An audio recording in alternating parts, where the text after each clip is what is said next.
dan Tariq bin Ziyad berpidato heroik di depan pasukannya, al-bahru amamakum wal aduwu wara'akum.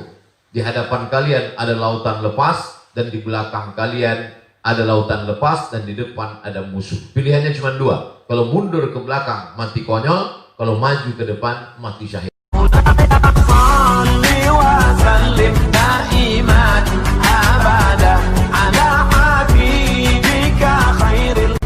Alhamdulillah wassalatu wassalamu ala rasulillah wa ala alihi wa sahbihi wa man tabi'ahu wa mawala. Kalau Pak Kolonel Nawawi tadi mengatakan bahwa ini kunjungan yang unik, maka saya pula mengatakan dalam sejarah perjalanan hidup saya, hari ini saya catat 25 September 2020 perjalanan awal bisa bersilaturahim ke Brigif 4 Marinir.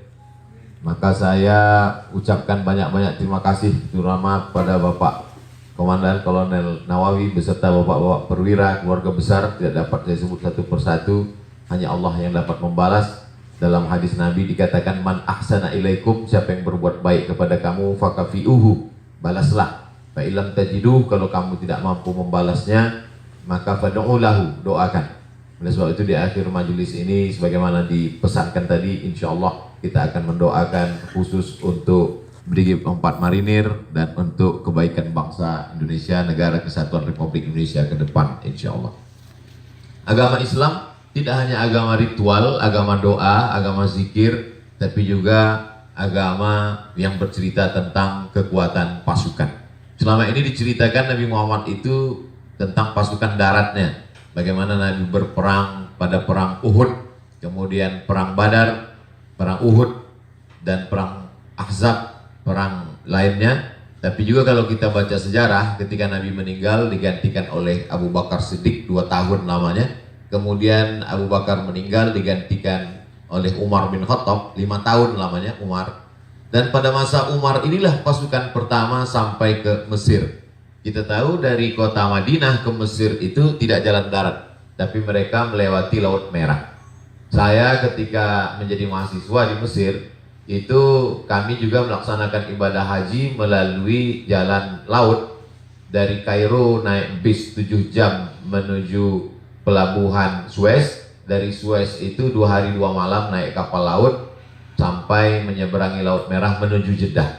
Jadi pada saat itu kami membayangkan bagaimana agaknya pasukan yang dikirim oleh Umar bin Khattab, waktu itu panglima perangnya dipimpin oleh Amr bin As, menyeberang dari Asia menuju Afrika Utara, karena Madinah itu di Asia sedangkan Mesir itu di Afrika Utara. Bagaimana perjalanan mereka saat itu, yang pada akhirnya sampailah mereka di sebuah negeri bernama Fustat. Fustat itulah berubah menjadi Al-Qahirah. Al-Qahirah itulah yang disebut sekarang dengan Kairo.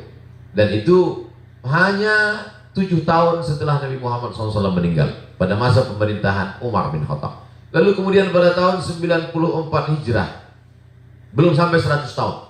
Jadi kalau kita urutkan dari Mesir kemudian Libya, dari Libya Tunisia, dari Tunisia Aljazair, dari Aljazair Maroko, di Afrika Utara. Habis itu semua disapu oleh pasukan umat Islam, berubah semuanya bersyahadat asyhadu alla ilaha illallah wa asyhadu anna muhammadar rasulullah. Lalu kemudian dari Maroko ini tahun 94 mereka menyeberang menuju negeri yang disebut dengan Andalusia. Andalusia itu sekarang kita sebut dengan Spanyol, dan itu juga bahtera laut yang luar biasa. Maka seorang panglima perangnya bernama Tariq bin Ziyad, belum sampai ke Spanyol, Tariq bin Ziyad membakar kapal lautnya waktu itu, dan Tariq bin Ziyad berpidato heroik di depan pasukannya, al-bahru amamakum wal aduwu wara'akum. Di hadapan kalian ada lautan lepas, dan di belakang kalian ada lautan lepas, dan di depan ada musuh. Pilihannya cuma dua. Kalau mundur ke belakang mati konyol, kalau maju ke depan mati syahid. Saat itu dia berteriak, dan singkat cerita pada tahun 94 itulah umat Islam masuk menguasai Eropa sampai ke Wina, dan Islam berkuasa di Eropa itu 700 tahun lamanya. Selama 700 tahun itu berdirilah masjid, yang megah istana Al-Hamra. Al-Hamra diambil dari kata ahmar, merah, karena dibuat dari batu mahal berwarna merah. Dan hari ini masjid itu menjadi saksi sejarah. Sampai pada akhirnya pada masa Ratu Isabella, masjid itu berubah, lalu kemudian umat Islam pun jatuh. Memang prosesnya itu selalu tiga. Pertama, pejuang. Kedua, penikmat. Ketiga, penghancur, karena terlena. Tapi umat Islam itu memang ketika dia berjuang, kemudian sampai pada masa penikmat, lalu kemudian terlena, hancur di bagian Eropa. Tapi kemudian di abad yang sama juga Islam bangkit di Turki dengan pasukan Al-Fatih. Dan Al-Fatih juga dikenal dengan armada lautnya yang luar biasa. Karena Al-Fatih waktu itu bisa menguasai Konstantinopel bukan melalui darat. Tapi bagaimana kapal-kapal itu dari atas bukit, lalu kemudian kapal itu bisa diangkat, mereka pikul, lalu kemudian diseberangkan, dan kemudian menguasai, mengepung Konstantinopel. Maka Konstantinopel pun direbut 500 tahun. Sampai pada akhirnya tumbang pada masa kekuasaan Mustafa Kemal Atatürk pada tahun 1924. Jadi bercerita tentang Islam. Islam adalah agama yang kompleks. Di sana bercerita ada ritual, ada zikir, ada doa. Islam juga bercerita tentang kekuasaan. Islam juga bercerita tentang bahtera lautnya. Islam juga bercerita tentang ekonomi. Maka apa tadi disampaikan oleh Pak Komandan, Pak Kolonel Nawawi, tentang ketahanan pangan, tentang Islam mengajarkan idza waqa'an ala ahdikumul qiyamah, kalau kamu sudah mau mati, wa fi yasdihi fasilah, di tanganmu ada bibit tanaman, falyughrusha, tanamkanlah. Maka kenapa? Karena ketika menanam itu kita sedang menyemai benih, kita akan memanen, kita akan punya ketahanan pangan. Islam mengajarkan tidak boleh meminta-minta, mengemis. Kata Nabi, antada awaratsataka aghniya, kau tinggalkan anak cucumu dalam ketahanan pangan, dalam kemapanan ekonomi, agniya, kaya, mampu secara finansial, khairun, lebih baik, min antada'ahum allatan, daripada kau tinggalkan mereka dalam keadaan miskin, susah, melarat, meminta-minta. Kada al-faqru ayyakuna kufran, hampir saja orang fakir itu berubah menjadi kafir. Saya amat sangat merasa senang dan bangga berada di tengah bapak-bapak, berada di tengah keluarga besar Brigif 4 Marinir. Mudah-mudahan hubbul watan minal iman, cinta tanah air ini bagian dari iman. Jadi tugas Bapak, kalau tadi selama ini saya selalu menyampaikan pulau terluar, saya mulai robah istilah itu pulau terdepan. Maka laut kita sebagai pertahanan benteng utama dari serangan musuh, maka ini bukan hanya tugas negara, tapi juga tugas sebagai seorang muslim. Mati memperjuangkan ini adalah sebagai syahid. Syahid artinya disaksikan, karena jenazahnya disaksikan oleh para malaikat. Syahid artinya menyaksikan, karena sebelum dia mati dia sudah menyaksikan tempatnya di surga, begitu yang dijanjikan Nabi SAW. Tidak merasakan sakratul maut, tidak merasakan azab kubur, tidak merasakan hisab, langsung masuk ke dalam surga Allah. Begitu dijanjikan Allah untuk orang-orang yang mempertahankan negerinya, mempertahankan bangsanya. Sekali lagi saya ucapkan banyak terima kasih. Di akhir majelis kita mendoakan Brigif 4 Marinir, mendoakan negara kesatuan Republik Indonesia dengan memuliakan, dengan memohon kepada Allah dengan kemuliaan surat Al-Fatihah. A'udzubillahi minasyaitonirrajim. Bismillahirrahmanirrahim. Alhamdulillahirabbil alamin, arrahmanirrahim, maliki yaumiddin. Iyyaka na'budu wa iyyaka nasta'in. Ihdinas siratal mustaqim. Shiratal ladzina an'amta 'alaihim ghairil maghdubi 'alaihim waladdallin. Amin. Allahumma shalli 'ala sayyidina Muhammad wa 'ala ali sayyidina Muhammad.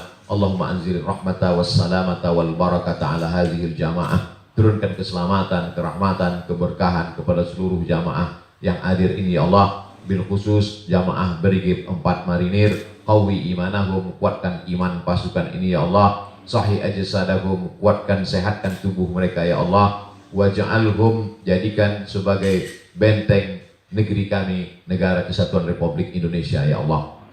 Allahumma ja'alna minal ladzina yastami'una al-qawla fayattabi'una ahsanah.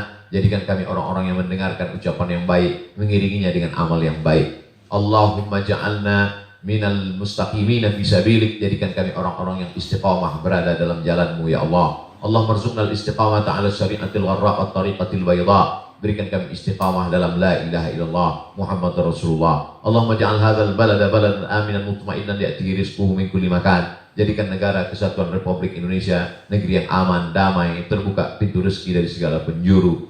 Allahumma khtim lana bi husnil khatimah wa la takhtim alaina bi su'il khatimah. tutup usia kami, amal kami dengan amal husnul khatimah. Jangan kau tutup dengan su'ul khatimah. Allahumma dafa'na al-ghala wal waba wal fahsya wal riba wal zina. Angkat malapetaka, bencana, musibah, bil khusus wabah COVID-19 ini dari negeri kami ya Allah. Allahumma ja'al akhira kalamina inda intihai ajalina. Jadikan akhir kalam kami ketika ajal kami sampai, yang terakhir keluar dari mulut kami la ilaha illallah Muhammadur Rasulullah sallallahu alaihi wasallam. Rabbana atina fid dunya hasanah wa fil akhirati hasanah wa qina adzabannar. Wa sallallahu ala sayyidina Muhammad wa ala alihi wa sahbihi wasallam. Walhamdulillahi rabbil alamin. Terima kasih, mohon maaf. Wassalamualaikum warahmatullahi wabarakatuh. Waalaikumsalam warahmatullahi wabarakatuh.